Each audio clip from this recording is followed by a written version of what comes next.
તો કલ્યાણપુરમાં અનરાધાર વરસાદ વરસતા અનેક ગામડાઓમાં પાણી ભરાઈ ગયા છે। બાકોડી હડમતિયામાં પણ પહેલી સવારથી જ વરસાદ શરૂ થતા રોડ રસ્તા ઉપર જાણે કે નદીઓ વહેતી હોય તેવા દ્રશ્યો જોવા મળી રહ્યા છે। ભારે વરસાદથી ખેતરો પાણીમાં તરબોળ થઈ ગયા છે।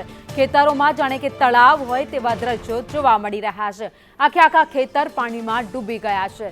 તો કલ્યાણપુર પંથકમાં વહેલી સવારથી જ મેઘરાજાએ ધડબડાટી બોલાવી છે। બાકોડી અને હડમતિયામાં પણ વરસાદ વરસ્યો છે। રસ્તાઓ પર અત્યારે નદીઓ વહેતી હોય તેવા દ્રશ્યો સર્જાયા છે। તો મુશળધાર વરસાદ કલ્યાણપુર તાલુકામાં વહેલી સવારથી જ શરૂ થયો છે। કાળા ડિબાંગ વાદળો સાથે વરસાદની શરૂઆત થઈ હતી ત્યારે ખેડૂતોને નુકસાન થાય તેવી ભીતિ સતાવી રહી છે, કારણ કે ધોધમાર વરસાદ વરસતા ખેડૂતોનો પાક પણ ક્યાંક ધોવાઈ રહ્યો છે।